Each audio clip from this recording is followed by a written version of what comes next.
Guys, if you remember, if we have any injury questions, just direct them to me after we're done, and we'll get whatever answers we can for you. Okay?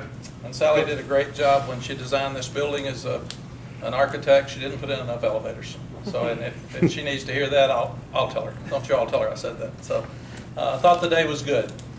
We got exactly what we needed out of it.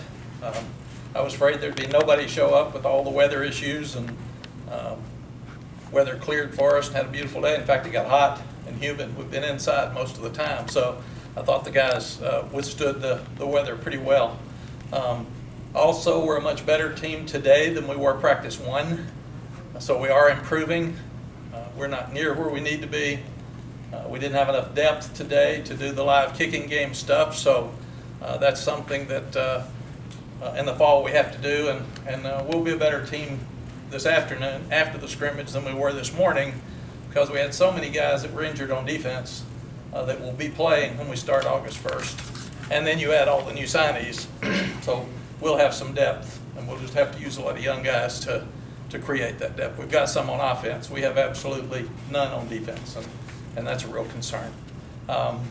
We got to get in the weight room. We got to get stronger. I really like what Brian Hess is doing, but he didn't have a lot of time. He had about a couple of months, and that's not enough. So guys will work on their studies, get ready for their finals, and Coach Hess will give them a really good, strong summer, because we got to get stronger. We got too many people that pull a hamstring or got a sore ankle, or we got to be a tougher football team, mentally and physically. Questions? Aside from learning this, do me a favor, identify yourself whenever you're. Yes. Okay. Andrew Jones, Tar Heel Illustrated. Aside from learning the schemes, what area of the team grew the most during spring? Discipline. We learning to have effort on every play, and that'll be something that'll be interesting for us to watch, especially when they got a little bit tired.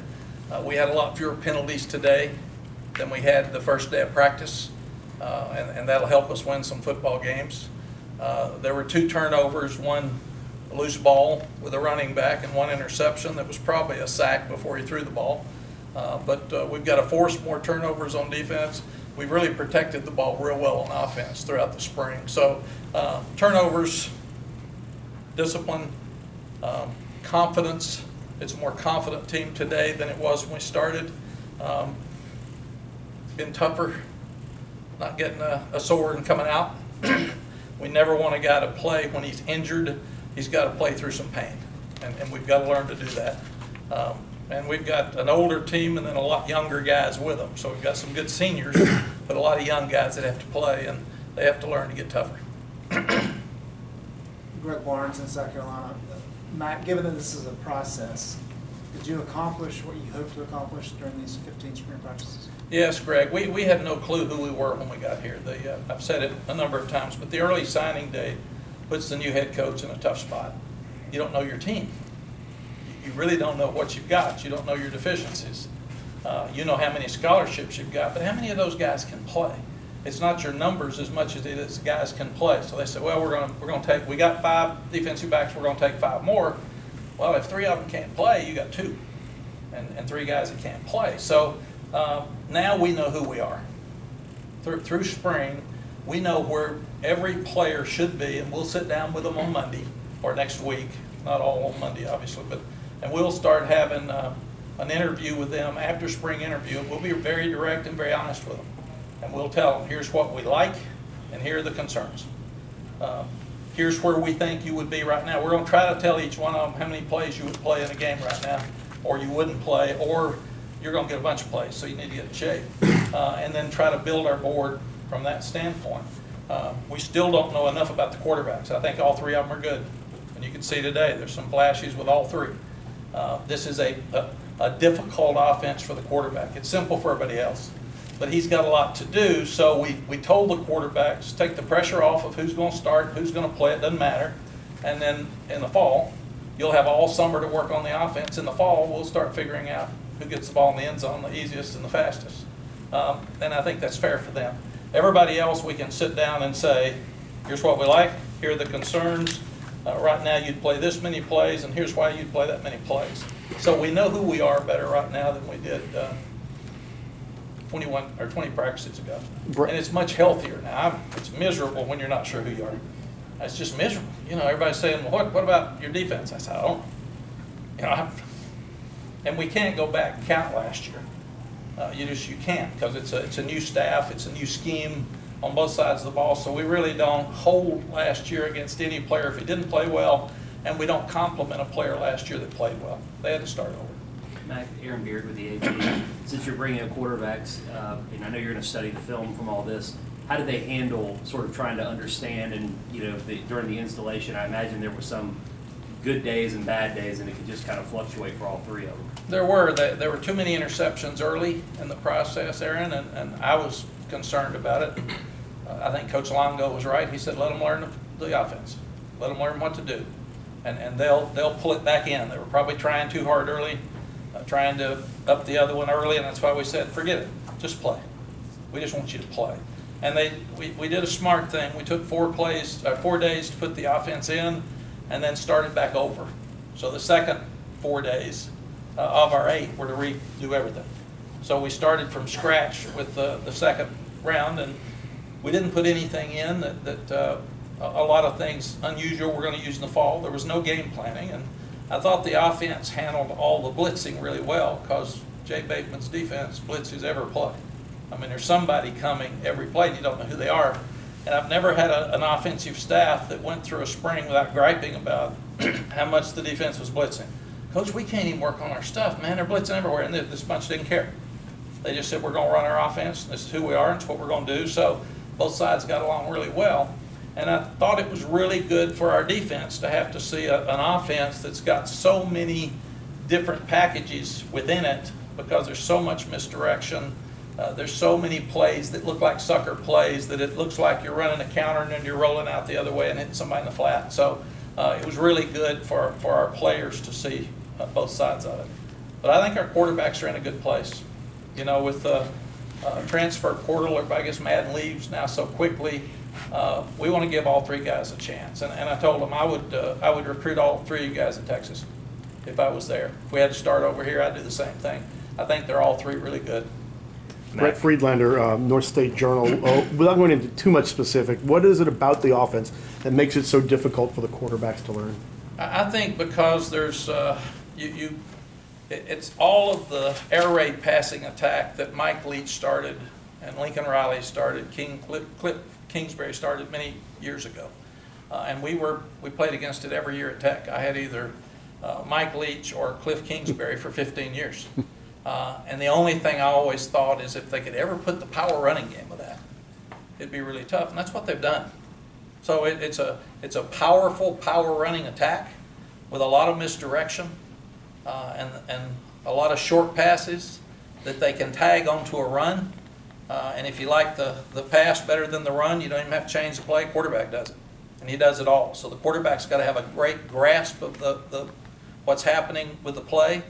And then he handles the whole thing, and that's where the quarterback has to be really confident. But I really like it. When we started the process, I wanted to hire Lincoln Riley. I couldn't get him. I wanted to hire Cliff Kingsbury. I couldn't get him. They recommended Phil Longo to me, and he's doing exactly what I wanted us to be doing, and I think it's very healthy for us, and the kids like it. Matt, Jonathan Alexander, News and Observer. What are your expectations of Javonte Williams? Seemed to, with Jordan Brown announcing he was transferring, he seemed to step up in the depth chart. What are your expectations of him? I think Javonte Williams is really good. He never speaks. He just says yes, sir, and that's a good thing. He hadn't even said no, sir. But he can catch, he can run. He's 220 pounds. He's got a low base. He's really fast, and he's made some of the bigger plays this spring that we've had. And he's got the unusual ability to be able to take the ball off tackle and make 4 yards, or bounce it outside and make 80. And that's just who he is. I think he's really good. Mack, Jeremy Vernon, Monroe and Carter Journal. How would you evaluate Sam Howell's performance today and really what he's been able to do over the course of the spring? What was your name? Jeremy Vernon. Jeremy. Jeremy, I thought Sam did really well today. For a freshman to walk out there in front of a crowd, and he's really a high school senior. But he made some throws with a quick release that are really good. In fact, I thought all 3 of them did. That's going to be our issue. We've got 3 that we can win with. And we've told them it's going to be the one that gets the ball in the end zone. But I'm sure glad that Sam's here. We told the guys, you've got to practice so hard that when you go into a game, it's no different. We could even tell today there was a little different edge to them, and some of them were looking around a little bit in pregame and a little bit different. We said, you can't be that way. If you practice to the best of your ability every day, then that's who you are. And that's who we've got to be. It can't be we're better in the games than we are, or we're more anxious in the games than we are in practice. We've got to be good every day. And that's what we've got to be. Our team motto is be the one. And be the one on fourth down that Coach Longo and I look to run the ball. Be the one on fourth down to be the pass rusher that gets to the sack. Be the one when you're against Virginia Tech, you got 4:23 left, 97 yards to go, that gets the turnover. So we're asking them to tell us what be the one means to them. Ross Martin, Inside Carolina. How would you define Jake Lawler and Chris Collins' role in the defense? Seems like they're playing a little more of outside linebacker, and they obviously came in as defensive ends. How do they kind of fit into the defense? Ross, they'll be both, because what we're going to do, last year at Army, Jay played over 50% of a four-man front. So we all talk about the three-man, the 3-4, the 3-5, and all that kind of stuff. We're going to play whatever we need to do to play to win the game. And we've got Hopper and Cater that aren't even out there yet that we feel like will be good players. I think there were 6 guys on defense that will play a lot that weren't out there today. And then obviously Michael Carter wasn't out there today. And he's really good too. I mean, he's another one in space that, in fact, when I took the job, I asked Bubba, is that defensive end still here? And he said, no, sorry. I said, what about number 8? He was the other guy that really got my attention. And thank goodness he is here, and he'll be well soon. But to me, those guys, they've got to get stronger so they can play defensive end, and they've got to continue to learn to drop. But the joy of our defense is deception. And really there's a lot of it on offense and defense right now, and that's what we need, especially until we continue to get stronger and better. But just those guys can rush the passer. Tamon Fox is our best pass rusher right now, but Dominic Ross can rush the passer, so he's another one that may play in that outside linebacker some, if we can get stronger at inside linebacker. But those guys really are hybrids, because they've got to be able to take on the tackle, take on the tight end in the running game. They've got to be able to move around and blitz to get to the quarterback, be able to show blitz and back out and be a dropper. But they also have to be great pass rushers. How is Chaz handling the transition from quarterback to linebacker? Chaz has done really well. He's 228 pounds. He can really run fast. He's gotten more physical as spring has progressed. He's really smart. Early in spring, he was too hesitant. It'll be really interesting to see him today. I just thought, standing out there behind it, I saw him show up some. And linebackers have to have instincts, and they have to be guys to go make plays on game day. And hopefully he did that some today. Mack, Gregory Hall, Inside Carolina. How would you evaluate the quarterback's decision-making process today? I thought it was good. You know, even the one intercept, there weren't many passes that were off by very much, and the one interception was probably a sack. I started to call it, but I let it go. And then I couldn't see it, but I think it hit Daz or somebody right in the chest and popped up. So I thought it was a dart. So I thought all the quarterbacks made good decisions. We need to do a better job of connecting on deep balls. And Patrice Renee did a good job on a couple of those in the end zone, and we've got to continue to grow at corner. But the ball game now has gotten to be a spread out game with so many 50-50 balls. You got to win those if you're going to win games. And I also thought Storm Duck showed up a lot today. He's been very impressive in spring. Not only when he picked the fumble up, most guys that fall on it. Here's a high school senior that picked it up and outran everybody to the end zone. He made a couple other plays during the scrimmage, so we think he's going to be really good. You guys good? Thank you, Coach. Thank you all very much.